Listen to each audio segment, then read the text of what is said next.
नमस्कार दोस्तों, आपके अपने YouTube चैनल उत्कर्ष शैलेंद्र रावत सर की ऑनलाइन क्लास में आप सभी का एक बार पुनः स्वागत है। और आज की क्लास वीडियो के अंतर्गत आज हम आपके सामने लेकर आ गए हैं सीकर जिले का पार्ट नंबर 2। जैसा कि मैंने आपको सीकर जिले का पार्ट नंबर 1 अपडेट करा दिया था, उम्मीद तो मैं करता हूं कि आपको जो मैंने पार्ट नंबर 1 पढ़ाया है बहुत अच्छी जानकारी आपको मिल चुकी होगी और उसका PDF फाइल भी आपके WhatsApp नंबर पे या मेल ID पे मिल गई होगी। इससे पहले पार्ट नंबर 1 अपडेट कर दिया होगा। उम्मीद तो मैं करता हूं कि आपको सब कुछ समझ में आ गया होगा। तो आज इसी कड़ी को थोड़ा आगे बढ़ा लेते हैं और सीकर का जिले का पार्ट नंबर 2 मैं आपके सामने लेकर आ गया हूँ। उम्मीद मैं करता हूँ कि आप इसके नोट्स बनाएंगे और आपको ये जानकारी RS भर्ती परीक्षा के लिए, पटवार के लिए, BSTC PTT की तैयारी करने के लिए काफ़ी मदद करेगी। ठीक है, तो हम चलते हैं सीकर जिले पर। ठीक है, तो सीकर जिले का पार्ट नंबर आपके सामने मैं दूसरा हल करा रहा हूँ। तो हम पढ़ रहे हैं सीकर जिला। ठीक है, देखिए दोस्तों, अब यहाँ पर अपन बात करेंगे सीकर जिले के RTO नंबर की। सीकर जिले का RTO नंबर क्या होता है, यानी सीकर जिले के अंदर जो गाड़ियाँ चलती हैं उनका नंबर क्या होता है। अगर आपको नंबर याद है तो कमेंट करो। सीकर जिले का जो व्हीकल नंबर होता है वो होता है RJ23। क्या है? RJ23। और सीकर जिले का जो शुभंकर बनाया गया है, सीकर जिले का शुभंकर किसको बनाया गया है? शुभंकर बनाया है वन्य जीव श्रेणी में शाहीन को। किसको बनाया गया है? शाहीन को बनाया गया है। ठीक है, तो हमने क्या किया, अभी तक जितने भी जिला दर्शन पढ़े हैं जिसमें हमने अजमेर संभाग पूरा पढ़ लिया है। अजमेर संभाग में 4 जिला आते हैं, अजमेर, भीलवाड़ा, टोंक और नागौर। उनके भी मैं यहाँ पर लिखाऊंगा। उसके अलावा हमने जयपुर संभाग पढ़ा है। जयपुर संभाग में हमने जयपुर जिला पढ़ा है, अलवर पढ़ा है, दौसा जिला अभी तक पढ़ लिया है। सीकर जिला चल रहा है। कल का जो क्लास आएगा झुंझुनू जिले का आएगा। ठीक है, तो अब देखिए, अब अजमेर की बात करते हैं। अजमेर जिले का RTO नंबर क्या होता है? अजमेर जिले का RTO नंबर होता है 01। अजमेर जिले का जो शुभंकर बनाया गया है, शुभंकर किसको बनाया गया है? तो अजमेर जिले का जो शुभंकर बनाया गया है वे खड़मोर को बनाया गया है। किसको बनाया गया है? खड़मोर को बनाया गया है। ठीक है, क्लियर हो गया? चलिए, क्योंकि मैंने आपको पिछली क्लास के अंदर जब सीकर जिला पढ़ा रहा था वहाँ पर मैंने आपको बिल्कुल डिटेल से समझाया था लिंगानुपात क्या है, क्षेत्रफल क्या है और साक्षरता दर क्या है, वो मैंने यहाँ पर कवर करा दी थी। और आज की वीडियो में जो पार्ट नंबर 2 है उसमें अपन सीकर पढ़ रहे हैं, तो कुछ अपन थोड़ा डिस्कस कर लेते हैं। सबसे पहले अपन ने बात कर ली सीकर जिले की। तो सीकर जिले का RTO नंबर होता है RJ23। शुभंकर बनाया गया है शाहीन को। ठीक है, वन्य जीव श्रेणी में। अजमेर जिले का जो RTO नंबर होता है वो होता है RJ01 और शुभंकर बनाया गया है खड़मोर को। उसके बाद अपन बात करते हैं नागौर का। तीसरा जिला मैं आपके सामने ले रहा हूँ, नागौर जिला। बिल्कुल, नागौर जिले का RTO नंबर क्या होता है? नागौर जिले का RTO नंबर होता है RJ21 और शुभंकर किसको बनाया गया है? शुभंकर बनाया गया है राजहंस को। किसको बनाया गया है? राजहंस को बनाया गया है। ठीक है, ध्यान रखना आप। चलिए बात करते हैं चौथा, भीलवाड़ा।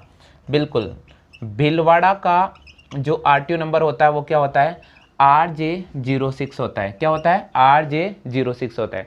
शुभंकर किसको बनाया गया है? भीलवाड़ा का जो शुभंकर बनाया गया है वन्य जीव श्रेणी के अंतर्गत मोर को बनाया गया है। किसको बनाया गया है? मोर को। चलिए, पांचवी की बात कर लेते हैं। हम बात कर लेते हैं टोंक का। टोंक जिले का RTO नंबर क्या होता है? सबसे पहले टोंक जिले का RTO नंबर क्या होता है? जिन स्टूडेंट को आता है कमेंट करो। टोंक जिले का जो RTO नंबर होता है RJ26 होता है। और अगर अपन बात करते हैं शुभंकर की, तो टोंक जिले का शुभंकर बनाया गया हंस को। किसको बनाया गया? हंस को। तो ये तो अजमेर संभाग थे, ये अजमेर संभाग था। सीकर अभी अपन पढ़ रहे हैं इसलिए मैंने सीकर को ऊपर लिखा। अब बात करते हैं जयपुर का। जयपुर का RTO नंबर क्या होता है? जयपुर का RTO नंबर होता है RJ14। कितना होता है? यानी जयपुर के अंदर जो वाहन चलते हैं, गाड़ी वाहन नंबर होता है RJ14 होता है। और जयपुर का वन्य जीव श्रेणी के अंतर्गत शुभंकर जो बनाया गया है वो चीतल को बनाया गया है। किसको बनाया गया है? चीतल को बनाया गया है। ठीक है, क्लियर हो गया? आगे यहाँ तक सभी को समझ में? चलिए, अब अपन बात करते हैं अलवर। किसके बात करते हैं? अपन बात करते हैं अलवर का। अलवर का RTO नंबर क्या होता है? अलवर का जो RTO नंबर होता है वो RJ02 होता है। और अगर वन्य जीव श्रेणी के अंतर्गत अगर शुभंकर की बात करते हैं तो अलवर का जो शुभंकर आता है वो आता है सांभर। क्या आता है? सांभर आता है। ध्यान रखिएगा, वन्य जीव श्रेणी के अंतर्गत जो शुभंकर बनाया गया है वो किसको बनाया गया है? सांभर को बनाया गया है। ठीक है, उसके बाद हमने पढ़ लिया था यहाँ पर दौसा। दौसा पढ़ लिया था ना अपन ने? बिल्कुल, तो 6, 7, 8वां दौसा हमने पढ़ लिया था भैया। दौसा हमने पढ़ लिया था। आप सभी बता दीजिएगा दौसा का RTO नंबर क्या होता है? सभी स्टूडेंट, RJ29 क्या होता है भैया? RJ29 होता है। तो दौसा का RTO नंबर होता है RJ29 और शुभंकर की बात करें वन्य जीव श्रेणी में तो खरगोश यहाँ का शुभंकर बनाए गए हैं। ये जिले अभी तक अपन ने पढ़ लिए हैं। जयपुर संभाग में जयपुर, अलवर, दौसा और अभी चल रहा है सीकर। और अपन जो कल की क्लास वीडियो लेकर आएगा, अपन मैं लेकर आऊँगा कल की क्लास, अपन तो क्या लाएंगे, देखिए जयपुर संभाग में अपन ने जयपुर, अलवर, दौसा और सीकर अपन पढ़ चुके हैं। सीकर का पार्ट नंबर 1 मैंने अपडेट करा दिया था और आज अपन सीकर का पार्ट नंबर 2 अपडेट करेंगे। सीकर का पार्ट नंबर 2 अपडेट करेंगे, ठीक है। तो ये ध्यान रखना, ये शुभंकर और शुभंकर आपको याद होने चाहिए क्योंकि यहां से एक प्रश्न बनता भैया, और आपको इसका नंबर, ये कोई कंपलसरी नहीं, यहां से तो नहीं आता लेकिन यहां से प्रश्न जरूर आएगा। लेकिन थोड़ा वीडियो को मैंने बहुत अच्छा समझाने की मदद की है और मैं ये चाहता हूं कि जो स्टूडेंट इसकी तैयारी कर रहे हैं, आरएस की तैयारी कर रहे हैं, उनके लिए अत्यंत ये महत्वपूर्ण क्लास रहने वाली है। तो सीकर का आरटीओ व्हीकल नंबर होता है RJ23, शुभंकर सीकर का बनाया गया है शाहीन को। इसी प्रकार अजमेर का आरटीओ नंबर होता है RJ01, शुभंकर बनाया गया है खड़मोर को। इसी प्रकार नागौर का होता है RJ21, शुभंकर बनाया गया है राजहंस को। इसी प्रकार भीलवाड़ा का शुभंकर होता है RJ06, शुभंकर बनाया गया है मोर को। इसी प्रकार टोक का होता है RJ26 और शुभंकर बनाया गया है हंस को, ठीक है। इसी प्रकार अगर जयपुर की बात करते हैं RJ14 और शुभंकर बनाया गया है चीतल को, ठीक है। इसी प्रकार अलवर का होता है RJ02, शुभंकर बनाया गया है सांबर को। इसी प्रकार अगर अपन बात करते हैं दौसा का RJ21 और शुभंकर बनाया गया है खरगोश को। सबसे पहले आप इसकी कॉपी जरूर कर लीजिएगा। हाँ भैया, कॉपी जरूर कर लें क्योंकि जानकारी बहुत ही महत्वपूर्ण जानकारी है।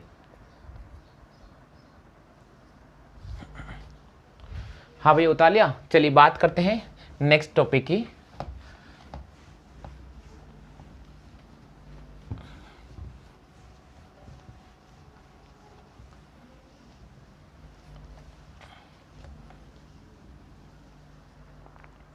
बिल्कुल, अपन पढ़ रहे हैं सीकर जिला, सबको पता होगा RJ23 और शाहीन यहाँ का शुभंकर है। ये छोटी बात है जो आपको ध्यान रखना है। सीकर जिले हम पढ़ रहे हैं RJ23 और शाहीन है। देखिए दोस्तों, सीकर जिले का मैंने आपको पार्ट नंबर 1 अपडेट करा दिया है और आज अपन पढ़ेंगे पार्ट नंबर 2 और जिसमें आपके सामने पहला पॉइंट मैं लेकर आऊँ जमनालाल बजाज। जमनालाल बजाज, बिल्कुल दोस्तों आपको पता होगा जमनालाल बजाज का जो जन्म है कहाँ पर हुआ है, सीकर जिले में हुआ है। तो ये कई बार प्रश्न आता है कि जमनालाल बजाज की कर्मस्थली कौन से जिले को माना जाता है। तो राजस्थान में जमनालाल बजाज की जो कर्मस्थली है वो सीकर जिले को माना जाता है। किसको माना जाता है, सीकर जिले को माना जाता है। तो इनका जन्म कब हुआ था, तो इनका जो जन्म हुआ था वो 4 नवंबर 1879 को हुआ था। यानी जमनालाल बजाज का जन्म कब हुआ था, जमनालाल बजाज का जो जन्म हुआ था 4 नवंबर 1889 को हुआ था। कब हुआ था, 4 नवंबर 1889 को। और इनका जो निधन हुआ था 11 फरवरी 1942 को इनका निधन हुआ था। तो इनका जब निधन हुआ था वो डेट थी 11 फरवरी 1942 को। ये 2 डेट आपको याद रखना बहुत ज़रूरी है क्योंकि यहाँ से कई बार प्रश्न बनता है। और कुछ नहीं तो जन्म की डेट तो आपको याद होनी चाहिए क्योंकि ये राजस्थान के जाने माने व्यक्ति थे जमनालाल बजाज और इनका जन्म हुआ था 4 नवंबर 1889 को और इनका निधन हुआ था 11 फरवरी 1942 को, ठीक है। इनको किस नाम से जाना जाता है, बिल्कुल इसको किस नाम से जाना जाता है, इसको गांधी जी का 5वां पुत्र कहा जाता है। इसको गांधी जी का 5वां पुत्र कहा जाता है। गांधी जी का 5वां पुत्र कहा जाता है। किसको कहा जाता है, जमनालाल बजाज को। गांधी जी का 5वां पुत्र कहा जाता है। किसको, जमनालाल बजाज को। इनका जन्म कहाँ पर हुआ था, इनका जन्म सीकर में हुआ था और कहाँ पर हुआ था, 4 नवंबर 1889 को हुआ था। इनका निधन कब हुआ था, इनका निधन 11 फरवरी 1942 को हुआ था। इनको गांधी जी का 5वां पुत्र कहा जाता है। इनके नाम पर बांसवाड़ा के अंदर एक माही बजाज बांध बनाया गया है। तो आप ये भी लिख लीजिएगा, इनके नाम पर बांसवाड़ा में इनके नाम पर बांसवाड़ा में, इनके नाम पर बांसवाड़ा में क्या बनाया गया है? इनके नाम पर बांसवाड़ा में माही बजाज बांध बनाया गया है। माही बजाज बांध बनाया गया है। इनके नाम पर बांसवाड़ा में माही बजाज बांध बनाया गया है। तो बहुत इंपॉर्टेंट जानकारी मैंने आपके सामने रखी है, आप इसके नोट्स बनाते जाइएगा। इन्होंने राजस्थान में चरखा संघ की स्थापना भी की थी, तो यहाँ लिखेंगे इन्होंने राजस्थान में चरखा संघ की स्थापना की थी। इन्होंने राजस्थान में चरखा संघ की स्थापना की थी। चरखा संघ की स्थापना की थी। कब की थी? 1926 में। इन्होंने राजस्थान में चरखा संघ की स्थापना की थी। कब की थी? 1926 में। इन्होंने राय बहादुर की उपाधि लौटा दी थी। बिल्कुल, अंग्रेजों द्वारा दी गई राय बहादुर की उपाधि को लौटा दिया। बिल्कुल, इन्होंने अंग्रेजों द्वारा दी गई राय बहादुर की उपाधि को लौटा दी। बिल्कुल, अंग्रेजों ने इनको राय बहादुर की उपाधि दी थी, उसको भी इन्होंने लौटा दिया था। बिल्कुल, इनकी पत्नी का नाम क्या था? इनकी पत्नी का नाम जानकी देवी बजाज था, जो राजस्थान की प्रथम महिला होने का गौरव प्राप्त है। तो बिल्कुल यहाँ पर मैं लिख रहा हूँ, बहुत इंपॉर्टेंट है। इनकी पत्नी का नाम जानकी देवी बजाज था। जानकी देवी बजाज था। बिल्कुल, इनकी पत्नी का नाम क्या था? इनकी जो पत्नी का नाम था जानकी देवी बजाज था, जो राजस्थान की प्रथम महिला कहा जाती है, यानी जिसको राजस्थान की प्रथम महिला भी कहा जाता है। तो यहाँ लिख रहा हूँ, जिनको राजस्थान की प्रथम महिला के नाम से भी जाना जाता है। राजस्थान की प्रथम महिला के नाम से भी जाना जाता है। महिलाओं के नाम से भी जाना जाता है। चलिए, तो एक बार मैं आपके सामने रिवाइज करा देता हूं। आप सभी स्टूडेंट इसकी कॉपी कर लीजिएगा, बहुत इंपॉर्टेंट क्वेश्चन है। 1956 में इनको पद्म विभूषण से सम्मानित किया गया था। तो आप सभी स्टूडेंट इसकी कॉपी कर लीजिएगा, बहुत इंपॉर्टेंट हम आपको पढ़ा रहे हैं। जमनालाल बजाज के बारे में पढ़ा रहे हैं, बहुत इंपॉर्टेंट है।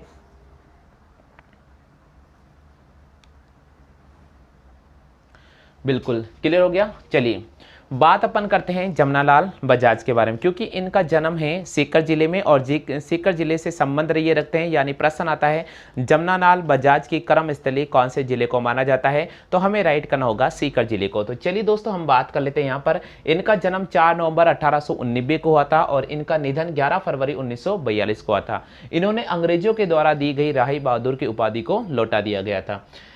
इनको गांधी जी का 5वां पुत्र कहा जाता था। इनके नाम पर बांसवाड़ा के अंदर माही बजाज सागर बांध बना हुआ है। इन्होंने राजस्थान में चरखा संघ की स्थापना 1926 में की थी। इनकी पत्नी का नाम जानकी देवी था, जिनको राजस्थान की प्रथम महिला कहा जाता था। ठीक है, और प्रथम महिला कहा जाता था। आपसे ये भी प्रश्न पूछ ले, इनको पद्म विभूषण से कब सम्मानित किया गया था इन महिलाओं को? तो 1956 में। बिल्कुल, जानकी देवी को 1956 में पद्म विभूषण से सम्मानित किया गया था। अब देखिए, यहां से एक और क्वेश्चन बन सकता है। वो एक और क्वेश्चन कौन सा है, इनके बारे में बता रहा हूं। देखिए, क्योंकि बहुत इंपॉर्टेंट जानकारी मैं आपको दे रहा हूं। सीकर जिला दर्शन हम पढ़ रहे हैं, और जब सीकर जिला दर्शन पढ़ रहे हैं तो जमनालाल बजाज को पढ़ना बहुत जरूरी है, क्योंकि इनके बारे में क्वेश्चंस कई बार एग्जाम में आते रहते हैं। भैया, इनको राजस्थान का भामाशाह भी कहा जाता था। इनको राजस्थान का भामाशाह भी कहा जाता था। यानी प्रश्न आता है कि राजस्थान का भामाशाह किसको कहा जाता है? राजस्थान का जो भामाशाह है जमनालाल बजाज को कहा जाता है। अब मैं आपको एक चीज और बता देता हूं। एक और प्रश्न ये बनता है, मार्कर चेंज करो। एक और प्रश्न बनता है, 1857 की क्रांति का भामाशाह किसको कहा जाता है? 1857 की क्रांति का भामाशाह किसको कहा जाता है? भामाशाह किसको कहा जाता है? अगर ये प्रश्न आ जाए तो आप क्या राइट करोगे? किसको कहा जाता है भैया? 1857 की क्रांति का भामाशाह किसको कहा जाता है? अमरचंद बाठिया को कहा जाता है। याद रखिएगा 1857 की क्रांति का भामाशाह किसको कहा जाता है? तो हमें राइट करना पड़ेगा अमरचंद बाठिया। अमरचंद बाठिया, बिल्कुल अमरचंद बाठिया को 1857 की क्रांति का भामाशाह कहा जाता है। राजस्थान का क्रांतिकारी भामाशाह किसको कहा जाता है? एक और प्रश्न आता है, राजस्थान का क्रांतिकारी भामाशाह किसको कहा जाता है? राजस्थान की क्रांतिकारी भामाशाह किसको कहा जाता है? तो आप इस प्रश्न का क्या जवाब करेंगे? जल्दी से बताइए भैया। राजस्थान का क्रांतिकारी भामाशाह किसको कहा जाता है? हाँ भैया, बहुत अच्छी बात है, सेठ दामोदर दास राठी को। बिल्कुल बहुत अच्छी बात है भैया, सेठ दामोदर दास राठी को, बहुत अच्छी बात है। ये 3 प्रश्न बनते हैं जो मैंने आपको यहां समझाए। सबसे पहले जमनालाल बजाज के बारे में हमने बिल्कुल डिटेल से आपको समझाने की कोशिश की है, क्योंकि एग्जाम की दृष्टि से जो प्रश्न बनेंगे यहां मैंने छाप दिए हैं। पहला लिखा, राजस्थान का भामाशाह किसको कहा जाता है? जमनालाल बजाज को कहा जाता है। दूसरा प्रश्न आता, 1857 की क्रांति का भामाशाह किसको कहा जाता है? अमरचंद बाठिया को कहा जाता है। तीसरा प्रश्न बन सकता है कि राजस्थान का क्रांतिकारी भामाशाह किसको कहा जाता है? भाई सेठ दामोदर दास राठी को कहा जाता है। छाप लीजिएगा, बहुत इंपॉर्टेंट क्वेश्चन है, क्योंकि एग्जाम में बनते हैं भैया, बहुत इंपॉर्टेंट चीज है। जो बनते हैं वो मैंने चीज बता दी आपको। बिल्कुल जल्दी से कमेंट कर लीजिएगा। हाँ भैया, उतार लिया सबने? उतार लिया का सभी ने? क्लियर हो गया? चलिए अब आपके सामने मैं कुछ और क्वेश्चंस बता देता हूं जो यहां से प्रश्न बनते हैं। वो मैं आपको बता रहा हूं, ठीक है? चलिए, कुछ महत्वपूर्ण प्रश्न बनते हैं। उसमें पहला प्रश्न है, शेखावाटी का गांधी किसको कहा जाता है? शेखावाटी का गांधी किसको कहा जाता है? हाँ भैया, सभी को आता है तो कमेंट करें। शेखावाटी का गांधी किसको कहा जाता है? बिल्कुल सही बात है भैया, बद्री नारायण सोढानी को। किसको कहा जाता है?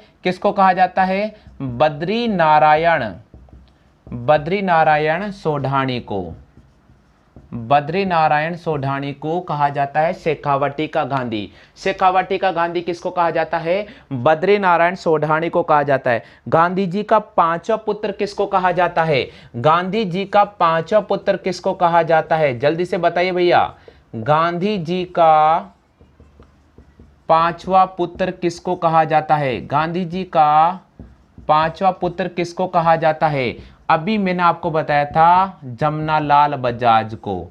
किसको कहा जाता है? जमनालाल बजाज को गांधी जी का 5वां पुत्र कहा जाता है भैया, बहुत इंपॉर्टेंट है। चिड़ावा का गांधी किसको कहा जाता है? तीसरा प्रश्न है, चिड़ावा का गांधी किसको कहा जाता है? अगर आता है तो कमेंट करें भैया, चिड़ावा का गांधी किसको कहा जाता है? चिड़ावा का जो गांधी कहा जाता है, साधु प्यारेलाल गुप्ता को कहा जाता है। किसको कहा जाता है? साधु प्यारेलाल गुप्ता को कहा जाता है। साधु प्यारेलाल गुप्ता को किस नाम से जाना जाता है? चिड़ावा का गांधी इनको कहा जाता है। चलिए, पाकिस्तान का गांधी किसको कहा जाता है? जल्दी से बताओ, पाकिस्तान का गांधी किसको कहा जाता है? मोहम्मद अली जिन्ना को कहा जाता है। क्या कहा जाता है? मोहम्मद अली जिन्ना को कहा जाता है पाकिस्तान का गांधी। बिल्कुल। आदिवासियों का गांधी किसको कहा जाता है? आदिवासियों का गांधी किसको कहा जाता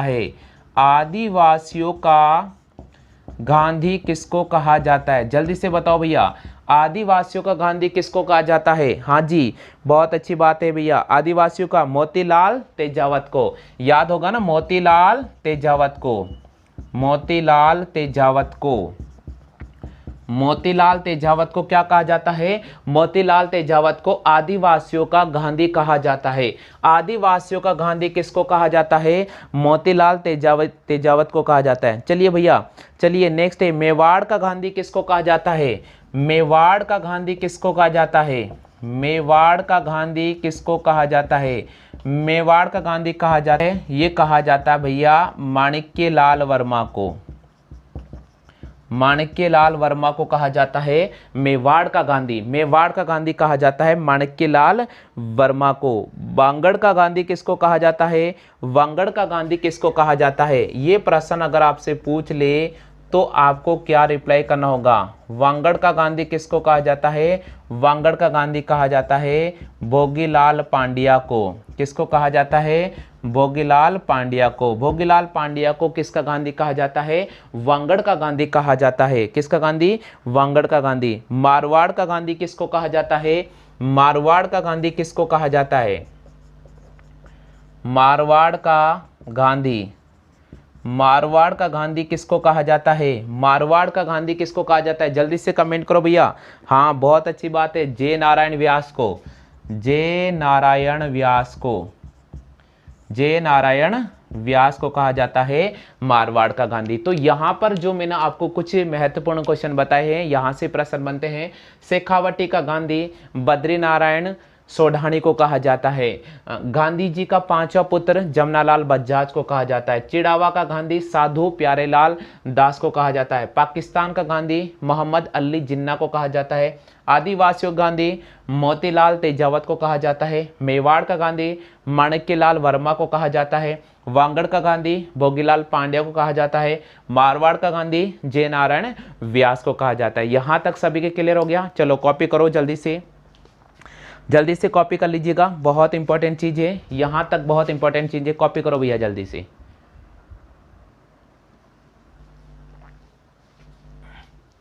हाँ, पढ़ लिया यहां तक? चलिए अब अपन नेक्स्ट बात करते हैं राम नारायण चौधरी के बारे में।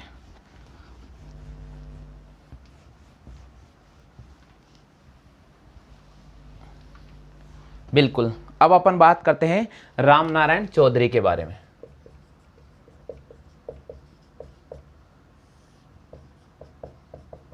राम नारायण चौधरी, हाँ भैया, इसके बारे में आपको अगर कोई जानकारी हो तो बिल्कुल आप कमेंट कर दीजिएगा। राम नारायण चौधरी, बहुत अच्छी बात है भैया। इनका जन्म कहाँ पर हुआ था? इनका जन्म नीम का थाना सीकर में हुआ था। बहुत अच्छी बात है।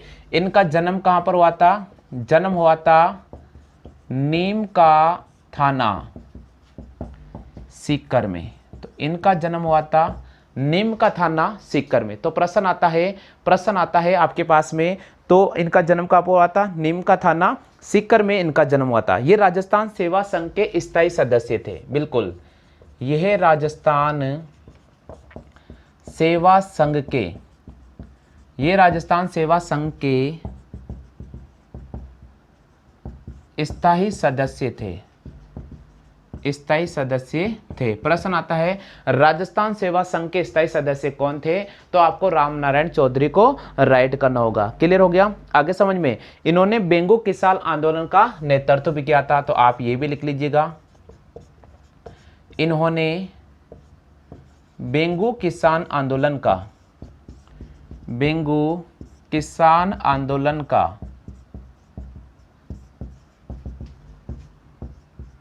नेतृत्व किया था। इन्होंने बेंगू किसान आंदोलन का नेतृत्व किया था। तो बेंगू किसान आंदोलन का नेतृत्व किसने किया था? राम नारायण चौधरी ने किया था। बहुत इंपॉर्टेंट है। बिल्कुल, अंजना देवी इनकी पत्नी थी। अंजना देवी कौन थी भैया? अंजना देवी इनकी पत्नी थी। अंजना देवी इनकी पत्नी थी। तो अंजना देवी कौन थी? अंजना देवी इनकी पत्नी थी। यहां तक आपको सबको क्लियर समझ में आ गया? आगे सभी को समझ में? कॉपी करो जल्दी से, फटाफट से कॉपी कर लीजिएगा। बहुत इंपॉर्टेंट क्लास चल रही है, बहुत इंपॉर्टेंट क्लास चल रही है। इनका जन्म नीम का थाना सीकर में हुआ था। ये राजस्थान सेवा संघ के स्थायी सदस्य थे। इन्होंने बेंगू किसान आंदोलन का नेतृत्व किया था। इनकी पत्नी का नाम था अंजना देवी। इनकी पत्नी का नाम था। बिल्कुल, बहुत इंपॉर्टेंट है। राजस्थान में किसी भी रियासत में गिरफ्तार होने वाली प्रथम आंदोलनकारी महिला थी अंजना देवी। ने बूंदी किसान आंदोलन में महिलाओं का नेतृत्व किया था? तो प्रश्न इसका बन सकता है, प्रश्न इसका बन सकता है कि राजस्थान के किसी भी किसान आंदोलन में गिरफ्तार होने वाली प्रथम महिला कौन थी? अंजना देवी थी। इन्होंने कौन से आंदोलन का नेतृत्व किया था? इन्होंने बूंदी किसान आंदोलन का नेतृत्व किया था। बूंदी किसान आंदोलन का, बूंदी किसान आंदोलन का इन्होंने नेतृत्व किया था महिला संघ के रूप में। और राजस्थान की प्रथम महिला है जो किसी आंदोलन के अंदर गिरफ्तार होने वाली, ये प्रथम महिला है अंजना देवी। किनकी धर्मपत्नी थी? राम नारायण चौधरी की धर्मपत्नी थी। इनका राम नारायण चौधरी जन्म निमका थाना सीकर में हुआ था। ये राजस्थान सेवा संघ के स्थायी सदस्य थे। इन्होंने बेंगो किसान आंदोलन का नेतृत्व किया था। याद आ गया सभी को, समझ में क्लियर हो गया? हाँ जी बिल्कुल। अजमेर में नारेली आश्रम की स्थापना किसने की? एक प्रश्न अगर यहां से बनता है तो मैं यहां लिख रहा हूं, अजमेर में नारेली आश्रम की स्थापना, नारेली आश्रम की स्थापना किसने की थी? यह प्रश्न अगर आपसे पूछ ले तो आपको राम नारायण चौधरी को ही राइट करना होगा। किसको राइट करना होगा? राम नारायण चौधरी को ही राइट करना होगा। क्लियर हो गया? आगे सभी को समझ में? कॉपी करो जल्दी से, फटाफट से कॉपी करो भैया, फटाफट से कॉपी करिएगा, बहुत इंपॉर्टेंट क्लास चल रही है।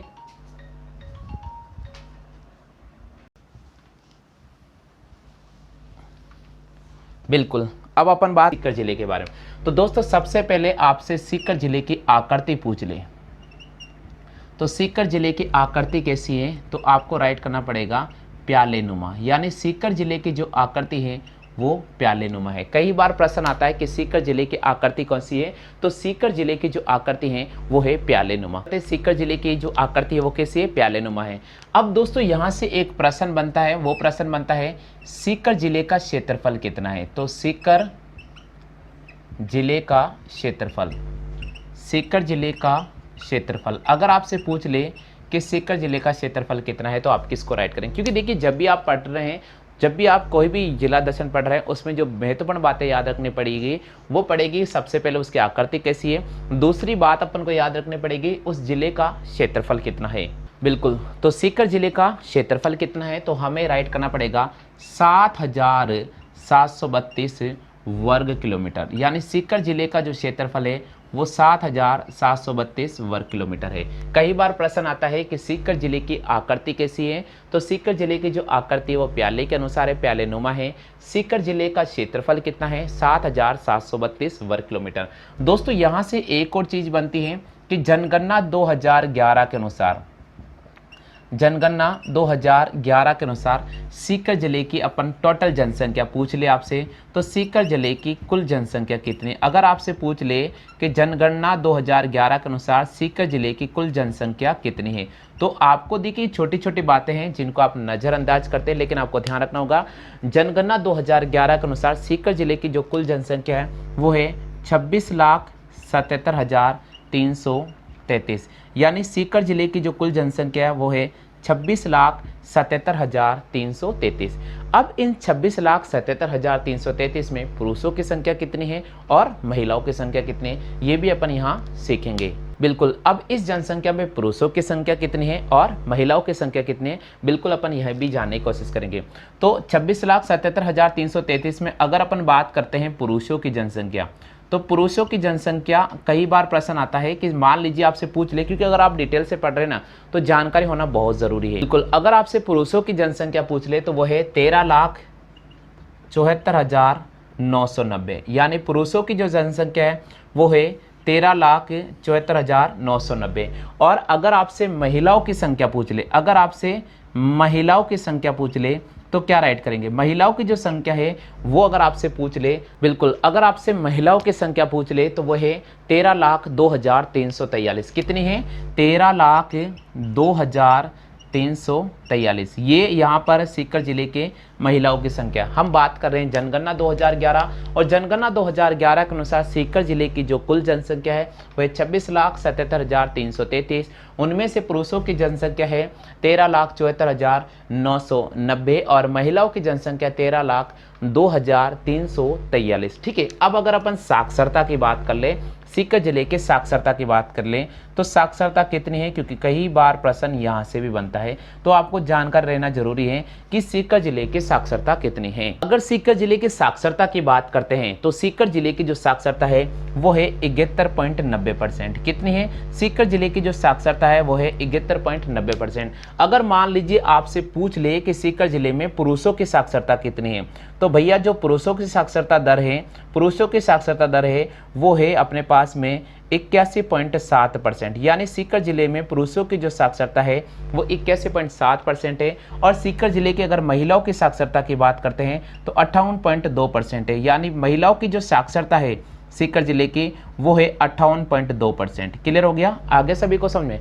छोटा सा ये मैंने आपको जो टॉपिक समझाया है आप इसके बारे में थोड़ा डिटेल से उतार लीजिएगा, क्योंकि आपके लिए बहुत इंपॉर्टेंट रहेगा। हम जिला दर्शन पढ़ा रहे हैं और जो बच्चे आरएस की तैयारी कर रहे हैं उनके लिए भी ये बहुत महत्वपूर्ण है। तो मेरा उन सभी स्टूडेंट से भी निवेदन है कि वीडियो को स्किप नहीं करें, और अगर आपको मेरा चैनल और मेरा वीडियो पसंद आता है तो बिल्कुल आप इसको शेयर कर सकते हैं। हमारा क्वेश्चन क्या दे रखा है? हम पढ़ रहे हैं आज राजस्थान का बहुत ही महत्वपूर्ण जिला, और वह जिला है सीकर। बिल्कुल, सीकर जिले की बात करते हैं तो इसकी आकृति है प्याले के अनुसार, यानी प्याले नुमा इसकी आकृति है। सीकर जिले का अगर क्षेत्रफल अगर आपसे पूछ ले तो 7,732 वर्ग किलोमीटर है। अगर जनगणना 2011 की स्थिति पर जाते हैं तो सीकर जिले में कुल जनसंख्या की बात करते हैं तो 26,77,333 है। वही पुरुषों की जनसंख्या की बात करते हैं तो पुरुषों की जो जनसंख्या है वो है 13,74,990, और महिलाओं की जनसंख्या की बात करते हैं तो वो है 13,02,343। अगर अपन साक्षरता की बात करते हैं तो सीकर जिले की जो साक्षरता है वो टोटल अगर ओवरऑल साक्षरता की बात करते हैं तो वो आती है 71.90%, और अगर पुरुषों की साक्षरता की बात करते हैं तो वो आती है 81.7%, और महिलाओं की साक्षरता की बात करते हैं तो वो आती है 58.2%। ये सीकर जिले के बारे में थोड़ी सी मैंने आपको जानकारी दी है, आप जल्दी से इसकी कॉपी कर लीजिएगा ताकि हम आगे चर्चा करते हैं, क्योंकि ये जिला बहुत महत्वपूर्ण है और यहाँ से प्रश्न बनने वाला है, वो सारा का सारा यहाँ क्लियर हो जाएगा। तो क्लियर हो गया यहाँ तक? अब दोस्तों यहाँ तक मैं आपको एक चीज़ तो क्लियर करा चुका हूँ। अब यहाँ से थोड़ा अपन आगे बढ़ जाते हैं। अब अपन बात करते हैं, हाँ जी क्लियर हो गया? आगे सभी को समझ में? चलिए अब यहाँ तक कॉपी कर लिया सबने, थोड़ा आगे बात करते हैं अपन।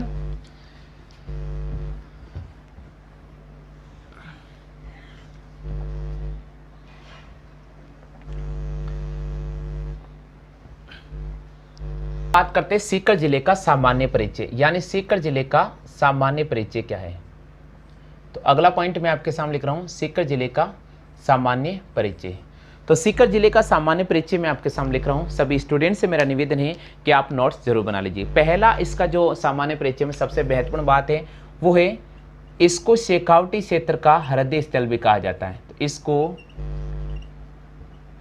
शेखावटी क्षेत्र का हृदय स्थल कहा जाता है, हृदय स्थल कहा जाता है। यानी सीकर जिले की पहली विशेषता है, इसका सामान्य परिचय यह है कि इसको शेखावटी क्षेत्र का हृदय स्थल कहा जाता है। दूसरी महत्वपूर्ण विशेषता है यहाँ पर शाकंभरी माता का, यहाँ पर शाकंभरी माता का कौमा जीण माता का कौमा खाटू श्याम जी का मंदिर स्थित है। खाटू श्याम जी का मंदिर भी स्थित है, मंदिर भी स्थित है। ये सामान्य इसका परिचय चल रहा है भैया सीकर जिले का, ठीक है, स्थित है। बिल्कुल, सबसे पहली बात कर ली अपन ने कि इसको शेखावटी क्षेत्र का हृदय स्थल के नाम से जाना जाता है, और दूसरा है यहाँ पर शाकंभरी माता, जीण माता, खाटू श्याम जी और हर्षनाथ भैरू जी का जो मंदिर है बिल्कुल यहीं पर स्थित है। तीसरी इसकी महत्वपूर्ण बात है कि यहाँ का जो प्रमुख नृत्य है, यहाँ का प्रमुख नृत्य गिद्दड़वे कच्ची घोड़ी नृत्य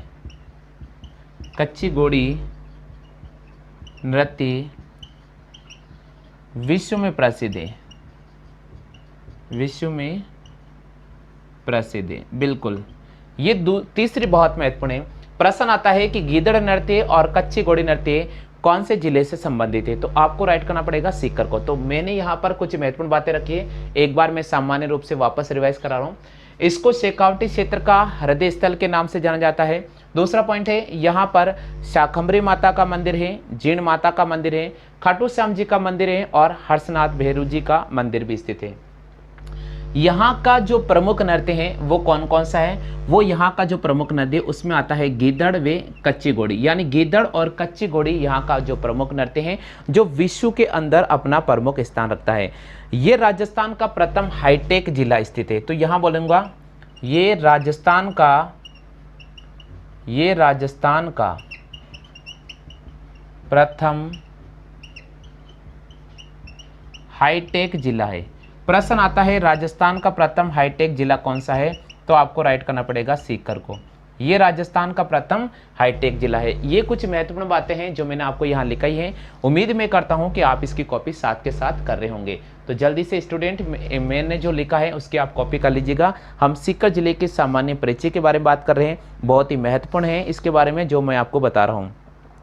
जी क्लियर हो गया, आगे समझ में हो गया क्लियर। अब दोस्तों एक और बात आती है, सीकर जिले का शुभंकर किसको बनाया गया है। ये कई बार प्रश्न पूछा गया है, सीकर जिले का जो शुभंकर बनाया गया है, जिले का शुभंकर किसको बनाया गया है, तो सीकर जिले का जो शुभंकर है वह शाहीन को बनाया गया है। किसको बनाया गया है, शाहीन को। तो ये भी आप ध्यान रखना कि सीकर जिले का जो शुभंकर है वह किसको बनाया गया है, शाहीन को बनाया गया है। क्लियर हो गया, आगे समझ में। चलिए एक और प्रश्न और विशेषता है, राजस्थान में 20 सूत्रीय कार्यक्रम, राजस्थान में 20 सूत्रीय कार्यक्रम में प्रथम स्थान सीकर जिले का है। प्रथम स्थान सीकर जिले का है। ये भी जानकारी आपको याद रखनी पड़ेगी। तो आप सबसे पहले इनकी कॉपी कर लीजिएगा।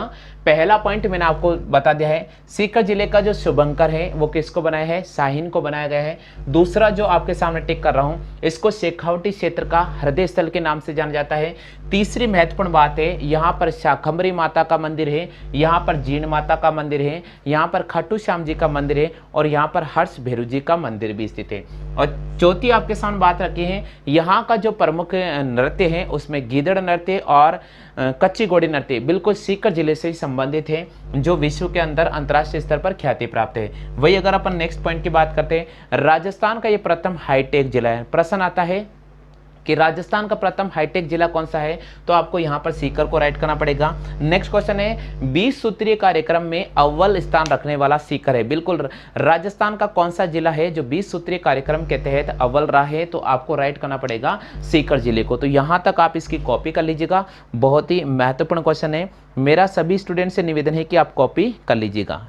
हाँ भैया कर लिया सबने। चलिए और देखिए यहाँ पर सामान्य परिचय की हम बात कर रहे हैं सीकर जिले की, और इस सीकर जिले में जो महत्वपूर्ण चीज़ें वही मैं यहाँ पर आपके सामने लिखा रहा हूँ, क्योंकि बहुत ही महत्वपूर्ण ये क्लास होने वाला है जिला दर्शन का। जी चलिए भैया, इसका नेक्स्ट है राज्य में, बिल्कुल राजस्थान में कैल्साइट व पायरासाइट का, राजस्थान में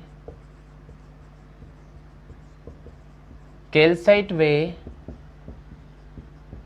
पाइराइट का सर्वाधिक उत्पादन, कैल्साइट व पाइराइट का सर्वाधिक उत्पादन सीकर जिले में होता है। सीकर जिले में होता है, ये भी आप ध्यान रखें। राजस्थान में कैल्साइट व पाइराइट का जो सर्वाधिक उत्पादन है कहां पर होता है, सीकर जिले में उत्पादन होता है। ठीक है, और महत्वपूर्ण जानकारी क्या है, और महत्वपूर्ण जानकारी ये कि राजस्थान के सीकर जिले के रोहिला गांव में यूरेनियम व स्वर्ण भंडार मिले। तो प्रश्न आता है कि राजस्थान के कौन से गांव में यूरेनियम और सोने के भंडार मिले हैं, तो आपको राइट करना पड़ेगा सीकर। और सीकर का जो गांव है उसका नाम है रोहिला गांव। बिल्कुल, सीकर का रोहिला गांव है जहां पर यूरेनियम और सोने के भंडार मिले हैं। क्लियर हो गया? आगे सभी को समझ में, यहां तक सबको समझ में आ गया क्या? चलिए, और क्या क्या झील है यहाँ पर? एक आपको पता है पीतमपुरा जो झील है वो बिल्कुल सीकर में है, और इसके अलावा कच्ची झील है, बिल्कुल सीकर के अंदर स्थित है। तो यहाँ की जो प्रमुख झीलें हैं उनके बारे में मैं आपको यहाँ समझाने की कोशिश कर रहा हूँ।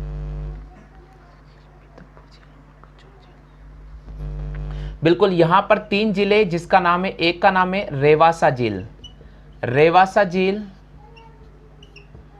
प्रीतमपुर झील, प्रीतमपुर झील और कच्छोर झील। कच्छोर झील सीकर जिले में स्थित है, सीकर जिले में है। तो प्रश्न आता है सीकर जिले की प्रमुख झील कौन कौन सी है? तो सीकर जिले की जो प्रमुख झील है वो है पीतमपुर झील। क्या है? पीतमपुर झील, और जिसको अपन प्रीतमपुर भी बोल सकते हैं। कई बार किसी किताबों में प्रीतमपुर भी लिखा था, तो आप ध्यान रखिए एक ही बात है।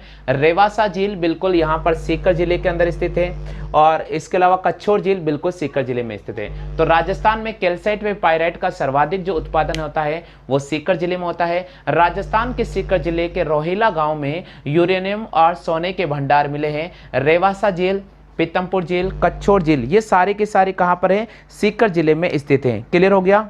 आ गया समझ में?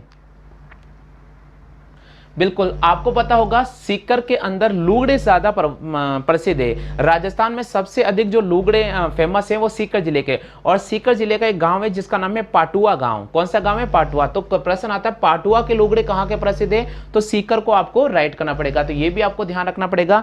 चलिए मैं लिखवा देता हूं, पाटुआ, यहाँ के लुगड़े प्रसिद्ध है। पाटुआ एक जगह है, पाटुआ, या फिर आप इसको पाटुआ भी कह सकते हैं। ये एक प्रसिद्ध गांव है पाटुआ या पाटुआ। यहां के लुगड़े प्रसिद्ध है, यहां के लुगड़े राजस्थान में प्रसिद्ध है, यहां के लुगड़े राजस्थान में प्रसिद्ध है।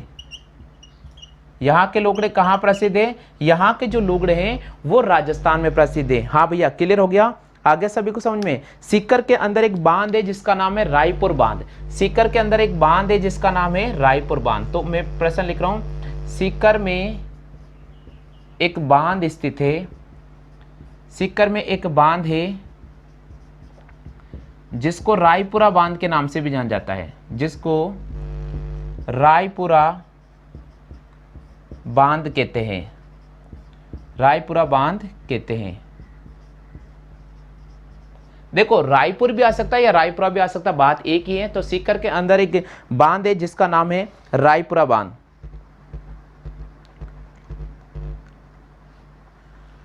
हाँ, लिख लिया? एक सलादीपुर जगह है, सीकर के अंदर एक जगह है जिसका नाम है सलादीपुर। कौन सी जगह? सलादीपुर। ये जगह किसके लिए प्रसिद्ध है? ये पाइराइट्स के उत्पादन के लिए, ये पाइराइट्स के उत्पादन के लिए प्रसिद्ध है। बिल्कुल, प्रश्न आता है सीकर जिले में पाइराइट्स के उत्पादन के लिए कौन सी जगह प्रसिद्ध है? तो आपको राइट करना पड़ेगा सलादीपुर। सलादीपुर वो जगह है जो पाइराइट्स के उत्पादन के लिए प्रसिद्ध है। हाँ भैया, क्लियर हो गया? आगे सभी को समझ में? सभी को आगे के यहाँ तक आप मुझे बता दीजिए। जिन स्टूडेंट को समझ में आ गया जल्दी से बता दीजिए भैया। बिल्कुल, सीकर जिले का एक गांव है खंडेला गांव, और खंडेला गांव किसके लिए फेमस है? खंडेला जो गांव है वो गोटा उद्योग के लिए प्रसिद्ध है। तो ये भी आपके सामने जानकारी लिख रहा हूं मैं, छोटी सी थोड़ी जगह बची है तो यहां लिख रहा हूं मैं खंडेला गांव। खंडेला गांव सीकर का गोटा उद्योग के रूप में प्रसिद्ध है। बिल्कुल, प्रश्न आता है राजस्थान में गोटा उद्योग के लिए कौन सा गांव प्रसिद्ध है? तो आपको राइट करना पड़ेगा खंडेला गांव। खंडेला गांव सीकर में है जो गोटा उद्योग के लिए ज्यादा फेमस है। तो आपके सामने जो ये सामान्य परिचय लिख रहा हूं मैं, इस परिचय को एक बार पुनः में रिवाइज करा देता हूं। सबसे पहली जो बात है आपके सामने स्क्रीन पे नजर आ रहा होगा, सलीदापुरी, सलादीपुरी। सलादीपुर का मतलब है कि ये जो जगह है वो पाइराइट्स के उत्पादन के लिए बहुत ही ज्यादा फेमस है। नेक्स्ट पॉइंट है, राजस्थान में कैल्साइट व यूरेनियम के जो भंडार है सर्वाधिक रूप से कहां मिले हैं, तो हमें सीकर को राइट करना पड़ेगा। तीसरा पॉइंट आ रहा है, राजस्थान के सीकर जिले के रोहिला गांव में, राजस्थान के सीकर जिले के रोहिला गांव में यूरेनियम के भंडार मिले। तो सीकर जिले में किस किस के भंडार मिल सकते हैं, कैल्साइट है और पायराइट्स के भी सर्वाधिक उत्पादन सीकर जिले में होता है। सीकर जिले में और किसके भंडार है, तो सीकर जिले का रोहिला गांव है और इस रोहिला गांव में यूरेनियम और सोने के भंडार मिले हैं। चलिए, सीकर जिले में झीलें कितनी हैं, तो सीकर जिले में 3 झील है। एक है रेवासा झील जो सीकर में है, एक है पीतमपुर झील है और एक है कच्छोर झील। देखिए 3 झीलें सीकर के अंदर है, रेवासा झील, पीतमपुर झील और कच्छोर झील। अगर कई बार प्रश्न पूछ ले कि कच्छोर झील कहाँ आती है, तो खंडेला गांव में आती है और पीतमपुर झील कहाँ आती है, कांवट गांव में आती है। तो पीतमपुर जो झील है वो तो कांवट गांव में आती है, अगर आपसे पूछ ले तो ध्यान रखना कांवट गांव में आती है। और जो कच्छोर झील है वो खंडेला गांव में स्थित है। कहाँ पर स्थित है, खंडेला गांव में स्थित है। ठीक है, चलिए, पाटुआ या पाटुआ कुछ भी कह सकते हैं, यहाँ के लुगड़े पूरे राजस्थान में प्रसिद्ध हैं। चलिए, सीकर में एक बांध है जिसका नाम है रायपुरा बांध या रायपुर बांध, दोनों में से एक आ सकता है। सीकर जिले के अंदर बांध स्थित है जिसका नाम है रायपुरा बांध या रायपुर बांध। चलिए, खंडेला गांव सीकर का है जो गोटा उद्योग के रूप में भी बहुत ज्यादा अपने आप में ख्याति प्राप्त है। यानी यहाँ का जो गोटा है पूरे राजस्थान में तो फेमस है, साथ ही साथ भारत के अंदर भी फेमस है। तो सीकर जिले का जो खंडेला गांव है वो गोटा उद्योग के लिए भी जाना जाता है। तो आप एक बार इसकी कॉपी कर लीजिएगा ताकि आगे में सामान्य परिचय और आपको सीकर जिले का बता दूं। हाँ, सभी स्टूडेंट कॉपी कर लीजिएगा भैया।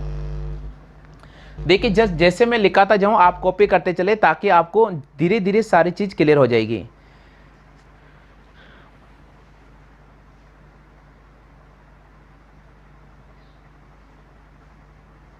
क्लियर हो गया। चलिए, नेक्स्ट पॉइंट की बात करते हैं।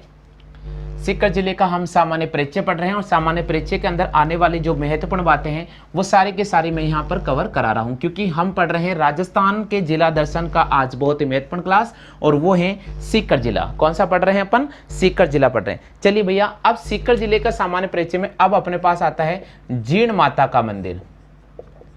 जीण माता का मंदिर आपने देखा होगा, जीण माता का मंदिर। कभी सीकर अगर आप घूमने जाओ तो मेरा आपसे एक निवेदन है कि जीण माता का मंदिर जरूर देख कर आना, खाटू श्याम जी का मंदिर जरूर देख कर आना, इसके अलावा शाखंभरी माता का मंदिर भी जरूर देख कर आना, क्योंकि अगर आप जा ही रहे हो सीकर में तो भैया आप इनके दर्शन करके जरूर आना। और स्थित है तो हम लिखेंगे यह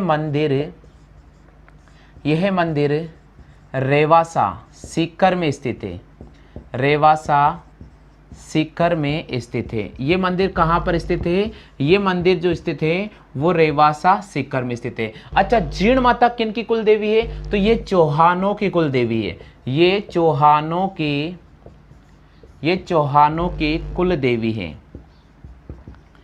किन की कुल देवी हैं, ये चौहानों की कुल देवी हैं। बिल्कुल, जीण माता का मंदिर कहाँ पर स्थित है, ये मंदिर रेवासा गांव सीकर में स्थित है। ये किन की कुल देवी हैं, ये चौहानों की कुल देवी है। बिल्कुल। अब जीण माता का जन्म कहाँ हुआ, कई बार प्रश्न आता है तो मैं आपको यहां लिखा रहा हूं। जीण माता का जो जन्म हुआ था, जीण माता का जन्म गांगू चूरू में हुआ था। चूरू में हुआ था। कहां पर हुआ था, चूरू में हुआ था। चूरू में हुआ था। तो ये प्रश्न कई बार आता है कि जीण माता का मंदिर कहां पर स्थित है, तो रेवासा गांव सीकर में स्थित है। प्रश्न पूछ ले कि जीण माता का जन्म कहां पर स्थित, कहां पर हुआ था, तो गांगू गांव में हुआ था। और ये कहां पर आता है वर्तमान में, ये चूरू में आता है। कहां पर आता है वर्तमान में, ये चूरू में आता है। हाँ, क्लियर हो गया। और दोस्तों, प्रश्न आता है कि जब औरंगजेब ने यहाँ पर आक्रमण किया था तो मधुमक्खियों यानी माता ने मधुमक्खियों का रूप लिया और पूरा मधुमक्खियों का जो झुंड है वो औरंगजेब की सेना के ऊपर टूट पड़ा और औरंगजेब की सेना बिल्कुल पीछे हट गई, मंदिर में किसी प्रकार का नुकसान नहीं किया। तो ये भी यहाँ की जो लोक मान्यता है, यहाँ के लोगों का जो कहना है उसके अकॉर्डिंग ये बहुत ही इंपॉर्टेंट है। जब औरंगजेब ने यहाँ पर आक्रमण किया, कई बार प्रश्न आता है कि किसके आक्रमण के कारण जीण माता ने मधुमक्खियों का रूप लिया और उस पर हमला बोल दिया ताकि वो बिना मंदिर को तोड़े यहाँ से रवाना हो गया, तो वो व्यक्ति था औरंगजेब। तो जब औरंगजेब ने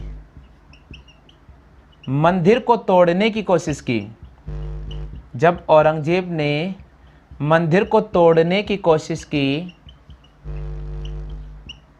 मंदिर को तोड़ने की कोशिश की तो माता ने मधुमक्खी का रूप लिया। माता ने मधुमक्खी का रूप लिया।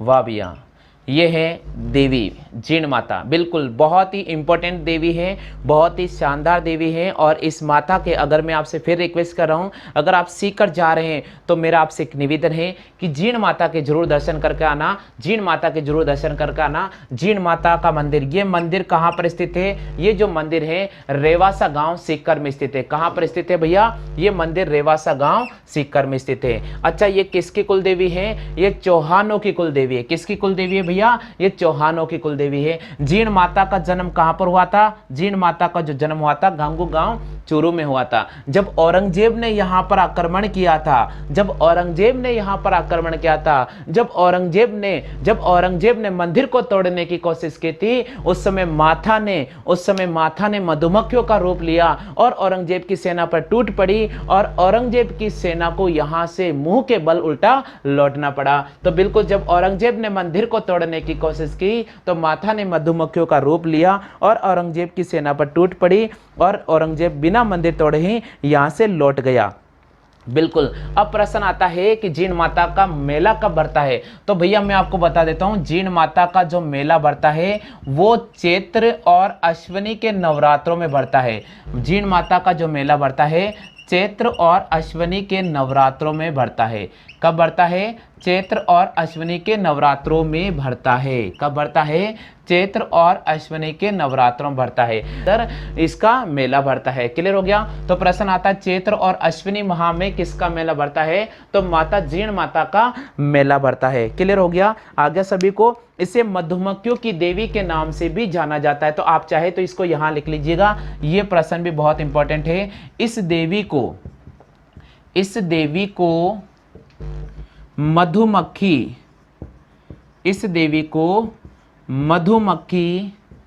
की देवी के नाम से भी जाना जाता है।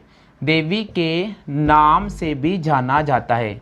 नाम से भी जाना जाता है। इस देवी को मधुमक्खी की देवी के नाम से भी जाना जाता है। ये भैया बहुत बार प्रश्न आया है कि कौन सी देवी है जिसको मधुमक्खी की देवी के नाम से जाना जाता है? तो उस देवी का नाम है भैया जीण माता। वो जीण माता है जिसको मधुमक्खी की देवी के नाम से भी जाना जाता है।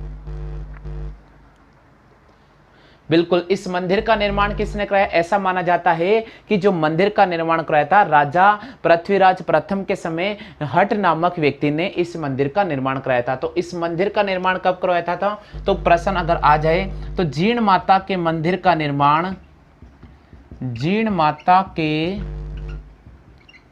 मंदिर का निर्माण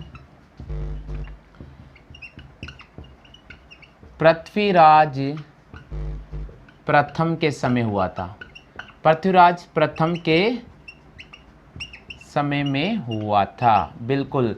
चौहानों की कुल देवी है और जीण माता के मंदिर का निर्माण पृथ्वीराज प्रथम के समय हुआ था। तो ये आप जानकर लिख लीजिएगा। मैं सीकर जिले का सामान्य परिचय आपको करा रहा हूं और सीकर जिले के सामान्य परिचय को एक बार पुणे में रिवाइज करा देता हूं। जीण माता के मंदिर का निर्माण पृथ्वीराज प्रथम के शासनकाल में हुआ था। चलिए पहला पॉइंट याद हो गया। दूसरा पॉइंट, जीण माता का मंदिर, जीण माता का मेला कब बढ़ता है? तो जीण माता का जो मेला बढ़ता है चैत्र और अश्विनी के नवरात्रों में बढ़ता है। चलिए दूसरा पॉइंट क्लियर हो गया। तीसरा पॉइंट, ये मंदिर कहां पर स्थित है? ये मंदिर सीकर जिले के रेवासा गांव में स्थित है। चलिए तीसरा पॉइंट भी क्लियर हो गया। ये चौहानों की कुल देवी के नाम से प्रसिद्ध है। प्रश्न आता है कि चौहानों की कुल देवी कौन सी देवी है? तो हमें राइट करना पड़ेगा जीण माता को। चलिए भैया नेक्स्ट पॉइंट, जीण माता का जन्म कहां पर हुआ? तो जीण माता का जन्म हुआ था गंगू गांव में। कहां पर आता है? ये चूरू में आता है। ठीक है भैया, ये भी क्लियर हो गया। जब औरंगजेब ने मंदिर को तोड़ने की कोशिश की तो माता ने किसका रूप लिया था? माता ने मधुमक्खियों का रूप लिया और औरंगजेब पर टूट पड़ी। औरंगजेब की सेना पर टूट पड़ी।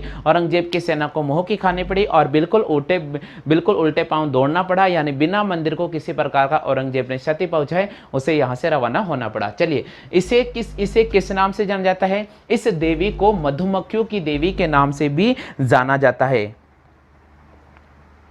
हाँ भैया, क्लियर हो गया?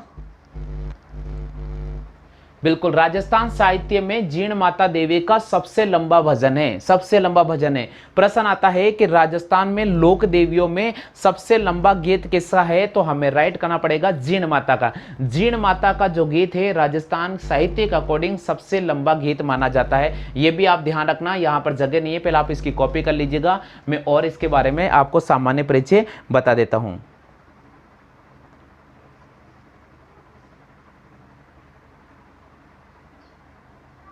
हाँ भैया, क्लियर हो गया? चलिए नेक्स्ट पॉइंट की बात करते हैं।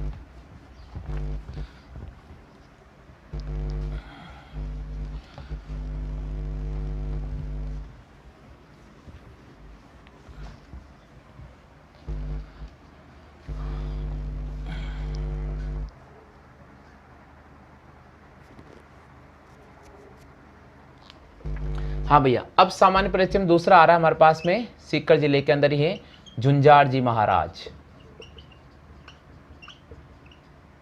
झुंझार जी महाराज, बिल्कुल इनके बारे में अपन जानते हैं। इससे पहले मैंने सीकर में जब अपन पढ़ा रहा हूँ मैं आपको, तो जीण माता मैंने समझाया था। अब मैं बात करता हूँ झुंझार जी महाराज की। चलिए भैया, यहाँ से भी कौन कौन से प्रश्न आता है। यहाँ से प्रश्न आता है इनका जन्म कहाँ पर हुआ था। तो झुंझार जी महाराज का जन्म कहाँ पर हुआ था, तो हम लिखेंगे झुंझार जी महाराज का जो जन्म हुआ था वो इमरोह सीकर में हुआ था।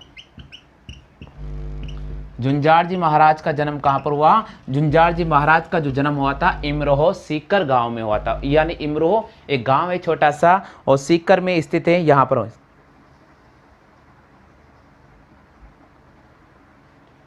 बिल्कुल, अब झुंझार जी महाराज का मंदिर कहां पर है, तो अपन लिखेंगे इनका जो मंदिर है, इनका मंदिर स्यालोदड़ा गांव में स्थित है, जहां पर प्रतिवर्ष रामनवमी को मेला भरता है। चलिए, झुंझार जी महाराज का जन्म कहां पर हुआ था, झुंझार जी महाराज का जन्म हुआ था इमरोह सीकर में हुआ था। और इनका जो प्रमुख मंदिर है कहां पर है, इनका जो प्रमुख मंदिर है स्यालोदड़ा गांव में स्थित है, जहां पर प्रतिवर्ष रामनवमी के अवसर पर मेला भरता है। बिल्कुल क्लियर हो गया। अच्छा, इनका मंदिर किसके नीचे, कौन से वृक्ष, तो खेजड़ी वृक्ष के नीचे, खेजड़ी वृक्ष के नीचे इनका मंदिर स्थित है। कहां पर आता है, रेवासा सीकर में आता है स्यालोदड़ा। कहां पर आता है, रेवासा सीकर में आता है भैया स्यालोदड़ा। हाँ क्लियर हो गया, आ गया सभी को समझ में, क्लियर हो गया। चलो कॉपी करो जल्दी से फटाफट से कॉपी कर लीजिएगा, क्योंकि हम पढ़ रहे हैं राजस्थान का बहुत ही महत्वपूर्ण जिला, और वो जिला है, आज हम पढ़ रहे हैं सीकर जिला। कौन सा जिला पढ़ रहे हैं भैया, सीकर जिला। इससे पहले क्या पढ़ा था अपन ने, इससे पहले अपन ने अलवर जिला पढ़ा था। हाँ जी, सामान्य परिचय पढ़ रहे हैं सीकर जिले का, झुंझार जी महाराज के बारे में पढ़ रहे हैं। झुंझार जी महाराज का जन्म इमरोह सीकर में हुआ था। झुंझार जी महाराज का जो प्रमुख मंदिर है स्यालोदड़ा गांव में स्थित है, जहां प्रतिवर्ष रामनवमी को मेला भरता है। चलिए भैया, खेजड़ी वृक्ष के नीचे इनका प्रमुख मंदिर है, रेवासा सीकर में आता है। क्लियर हो गया। चलिए नेक्स्ट बात करते हैं अपन,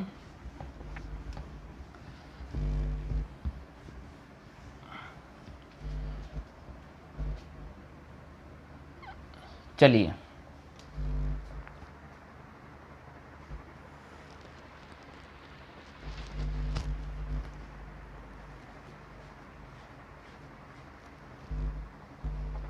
इसके अलावा क्या क्या है, इसके अलावा यहाँ पर हर्ष मंदिर है, जो कहाँ पर स्थित है, हर्ष की पहाड़ियों पर स्थित है, हर्ष की पहाड़ियों पर स्थित है।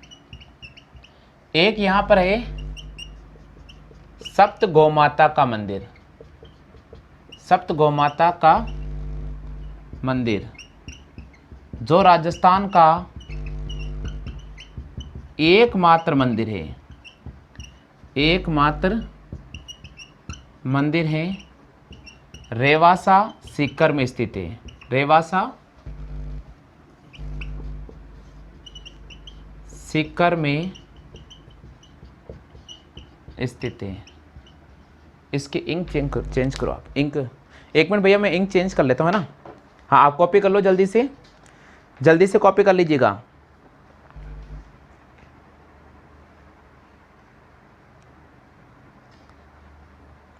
और क्या भैया, और यहाँ पर खाटू श्याम जी का मंदिर है, खाटू श्याम जी का मंदिर,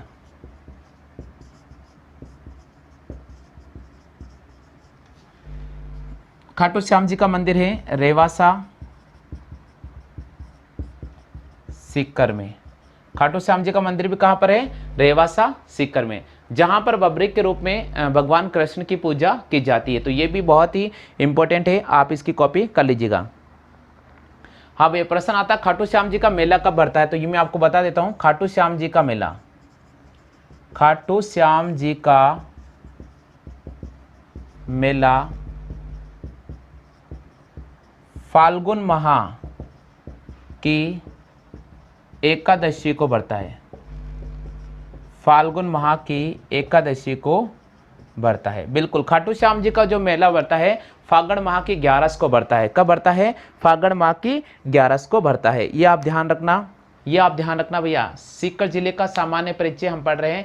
हर्ष मंदिर के बारे में अपन बात कर चुके हैं। हर्ष की पहाड़ियों पर स्थित मंदिर है, भैरव जी का मंदिर है, हर्ष भैरव जी का मंदिर है। बिल्कुल, जीण माता से जस्ट थोड़ा ऊपर जाते हैं तो हर्ष पहाड़ियों पर आता है भैरव जी का मंदिर जी। सप्त गौमाता का मंदिर है, सीकर में है, स्थित है, रेवासा में। राजस्थान का एकमात्र मंदिर है जो 7 गौमाता का स्थित है। बिल्कुल, खाटू श्याम जी का मंदिर है रेवासा सीकर में स्थित है, रेवासी नहीं, रेवासा सीकर में स्थित है। और इसका मेला कब बढ़ता है? इसका मेला फागुन महीने की 11 को बढ़ता है। कब बढ़ता है? फागुन महीने की 11 को। क्लियर हो गया? कॉपी करते चलो। हाँ भैया, फटाफट से कॉपी करते चले। बहुत ही महत्वपूर्ण, हम राजस्थान का जिला दर्शन आपको क्लास में पढ़ा रहे हैं जी।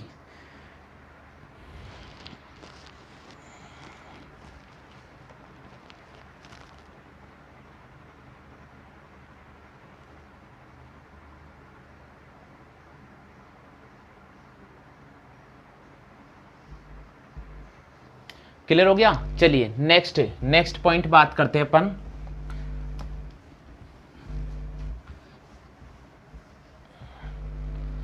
नेक्स्ट पॉइंट की बात करते हैं।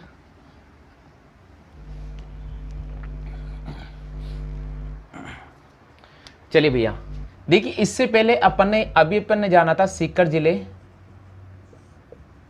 जिले का क्षेत्रफल, सीकर जिले का क्षेत्रफल। ठीक है, तो हम यहाँ पर जो पढ़ेंगे वो क्या क्या पढ़ेंगे इससे पहले देखिएगा। यहाँ पर मैं आपको डिटेल से समझा रहा हूँ क्योंकि हमने पिछले जिले पढ़े, तो यहाँ पर मैं लिख रहा हूँ जिले के नाम लिखूंगा। फिर उसके बाद अपन उनका क्षेत्रफल के बारे में जानेंगे। उसके बाद अपन उनका घनत्व के बारे में जानेंगे। उसके बाद अपन उनका लिंगानुपात जानेंगे। और उसके बाद अपन जानेंगे उनकी साक्षरता दर। तो ये जितने भी जिले मैंने पढ़ा दिए हैं उनका मैं आपके सामने यहाँ लिख रहा हूँ।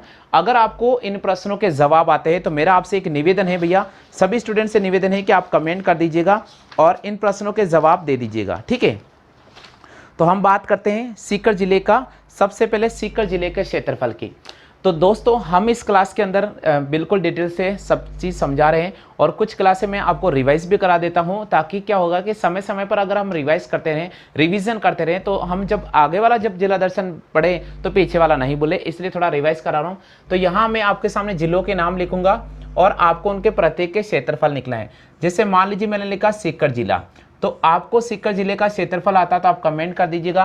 सीकर जिले का घनत्व के बारे में पता है तो कमेंट कर दीजिएगा। लिंगानुपात के बारे में पता है तो साक्षरता के बारे में पता है तो कमेंट कर दीजिएगा। अभी जस्ट मैंने पढ़ाया था सीकर जिला, और सीकर जिले का जो क्षेत्रफल है वो है 7,732 वर्ग किलोमीटर, 7,732 वर्ग किलोमीटर। तो यहाँ मैं लिख रहा हूँ क्षेत्रफल जो हम बात करेंगे वो वर्ग किलोमीटर में बात करेंगे, तो 7,732 वर्ग किलोमीटर है, 7,732 वर्ग किलोमीटर है। अगर अपन सीकर जिले के घनत्व के बारे में बात करते हैं तो सीकर जिले का जो घनत्व है वो है 346। कितना है? 346। सीकर जिले का घनत्व की अगर अपन बात करते हैं तो सीकर जिले का घनत्व है 346। अगर अपन सीकर जिले के लिंगानुपात की बात करते हैं तो लिंगानुपात है यहाँ का 947। कितना है? लिंगानुपात की अगर अपन बात करते हैं तो यहाँ का लिंगानुपात है 947 और बच्चों का जो लिंगानुपात है वो है 948। ये बहुत महत्वपूर्ण जानकारी है, ये बहुत महत्वपूर्ण है। बच्चों का जो लिंगानुपात है वो है 848। बच्चों का जो लिंगानुपात है वो है 848। और अगर अपन साक्षरता की बात करते हैं तो यहाँ की जो साक्षरता है वो है 71.90%। यानी सीकर जिले का क्षेत्रफल है 7,732 वर्ग किलोमीटर, घनत्व है 346, लिंगानुपात है 947 और यहाँ लिखा 848। 848 का मतलब 0 से 6 साल के बच्चों का जो लिंगानुपात है वो 848 है और ओवरऑल लिंगानुपात की बात करते हैं तो 947 है। और यहाँ की साक्षरता की बात करते हैं तो वह है 71.90%। यहाँ तक सबको क्लियर हो गया क्या? चलिए अपन बात करते हैं दूसरा, वो आता है अजमेर जिला। बिल्कुल, हमने अजमेर जिला भी पढ़ा था। आप मुझे बताइए अजमेर जिले का क्षेत्रफल कितना है?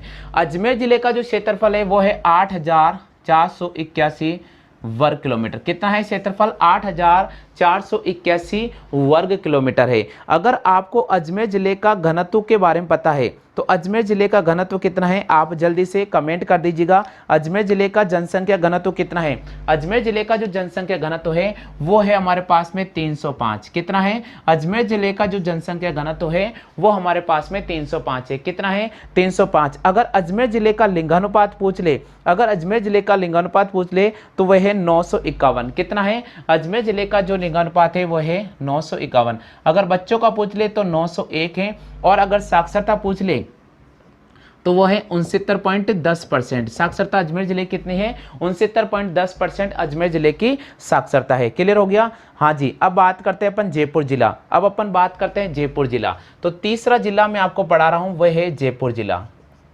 हाँ जी भैया, जयपुर जिले का क्षेत्रफल कितना है? सबसे पहले जयपुर जिले का क्षेत्रफल की बात कर लेते हैं। सभी स्टूडेंट को अगर आता है तो कमेंट कर दीजिएगा। जयपुर जिला 11,143 वर्ग किलोमीटर, 11,143 वर्ग किलोमीटर। अगर अपन घनत्व की बात करते हैं तो यहाँ का घनत्व है 595। यहाँ का घनत्व है, जनसंख्या घनत्व है वो है 595। कितना है? 595। अगर अपन लिंगानुपात की बात करते हैं, अगर अपन लिंगानुपात की बात करते हैं तो वो आता है 910। कितना आता है? 910 और ऑब्लिक 861। 861 0 से लेकर 6 साल तक के बच्चों का है। और अगर अपन साक्षरता की बात करते हैं तो साक्षरता है इसकी 75.50%। कितनी है? 75.50%। चलिए चौथा जिला मैं आपको पढ़ा रहा हूं क्योंकि ये थोड़ा रिवाइज क्लास करा रहा हूं। टोंक जिला, चौथा जिला आ रहा है टोंक जिला। और टोंक जिले का जो क्षेत्रफल है वो 7,194 प्रति वर्ग किलोमीटर है। अगर अपन घनत्व की बात करते हैं तो 198/200 कुछ भी आ सकता है कि किसी किताबों में 187 भी दे रखा, तो आप ध्यान रखना कुछ भी दे सकता है, 187, 198 या 200। ठीक है। चलिए भैया, अगर अपन लिंगानुपात की बात करते हैं तो टोंक जिले का लिंगानुपात कितना है? टोंक जिले का लिंगानुपात है 952 892। कितना है? 952 और 892। और अगर अपन साक्षरता की बात करते हैं तो टोंक जिले की साक्षरता है 61.20%। कितनी है? 61.20% टोंक जिले की साक्षरता है। चलिए भैया भीलवाड़ा की बात करते हैं। भीलवाड़ा की बात कर लेते हैं। पांचवा जिला जो हमने पढ़ाया है वो पढ़ाया था भीलवाड़ा। भीलवाड़े का क्षेत्रफल है 10,455 प्रति वर्ग किलोमीटर। अगर घनत्व की बात करते हैं तो घनत्व आता है 230। यहाँ के घनत्व की बात करते हैं तो घनत्व कितना आता है? 230 आता है। चलिए भैया, अगर आपसे पूछ ले लिंगानुपात कितना है तो 973 928। लिंगानुपात कितना है? 973 928, 973 928। और अगर आपसे साक्षरता पूछ ले तो 61.40% है। साक्षरता कितनी है? 61.40% है। चलिए भैया अपन बात करते हैं नागौर की। तो सबसे पहले छठा पॉइंट अपने पास में लेकर आ रहा हूँ, वह है नागौर जिला। नागौर जिले का क्षेत्रफल कितना है? तो 17,718 प्रति वर्ग किलोमीटर है। 17,718 प्रति वर्ग किलोमीटर है। अगर आपको जनसंख्या घनत्व पूछ ले तो वह आता है 187/200। 187 200 है इसका भी। चलिए टॉप का जनसंख्या घनत्व कितना है, तो फिर 198 सही है ना, हाँ कर सकते हैं अपन। अच्छा चलिए भैया नागौर जिले का लिंगानुपात कितना है आपसे पूछ रहे, तो क्या राइट करोगे 950 897 राइट करना पड़ेगा। नागौर जिले का 950 और 897, यहां तक सबके कवर हो रहा है क्या, सभी स्टूडेंट को दिख रहा है। नीचे नीचे में एक लाइन और लिखूंगा, सभी स्टूडेंट को दिख रहा है क्या, जल्दी से कमेंट करो, सभी को दिख रहा है भैया। चलो साक्षरता कितनी है 62.80%। देखिए मैं एक लाइन बस एक और जिला, क्योंकि मैंने आपको जितने जिले पढ़ाए वो सारे यहाँ रिवाइज करा रहा हूँ। 7वां जिला अभी तक अपन ये पढ़ चुके हैं, सीकर अभी आज अपन पढ़ रहे हैं वर्तमान में, इससे पहले अपन ये पढ़ चुके हैं, तो ये आपको याद होना चाहिए। एक और जिला बचा है, वो कौन सा बचा है जल्दी से काउंट करो। अजमेर हो गया, जयपुर हो गया, टोंक हो गया, भीलवाड़ा हो गया, नागौर हो गया, दौसा बचा भैया, दौसा दौसा, अलवर भी तो है यार, दौसा दौसा बिल्कुल। टोंक के बाद हमने यहाँ दौसा जिला, चलो भैया दौसा का लिख देते हैं अपन, दौसा का लिख देते हैं। दौसा का क्षेत्रफल कितना है 3432 वर्ग किलोमीटर, 3432 वर्ग किलोमीटर है। अच्छा दौसा का घनत्व कितना है, तो 900 सॉरी दौसा घनत्व तो 476 है, दौसा घनत्व कितना है 476 है, और लिंगानुपात कितना है 905 है ऑब्लिक 876 है। और अगर दौसा की साक्षरता दर आपसे पूछ ले, तो दौसा की साक्षरता दर है 68.20%। कितनी है 68.20%। बिल्कुल ये अपन ने जितने भी जिले पढ़े हैं, बिल्कुल ये मैंने आपको एक बार रिवाइज करा दिया है। तो सभी स्टूडेंट से मेरा निवेदन है आप इसके एक बार स्क्रीनशॉट ले लीजिएगा, क्योंकि आप जब नोट्स बना रहे हैं तो ये चीज़ आपके पास होना बहुत ज़रूरी है। बिल्कुल आगे सभी को समझ में क्लियर हो गया। तो दोस्तों आज की क्लास में तो बस इतना ही, क्योंकि समय हो चुका है। कल अपन इसी समय क्लास लेकर आएंगे, इसका अगला पार्ट में अपडेट करूंगा। तो मेरे आपसे एक रिक्वेस्ट है, वीडियो को पूरा देखें और बिल्कुल भी स्किप नहीं करें। आज के लिए बस इतना ही साथियों, जय हिंद, वंदे मातरम।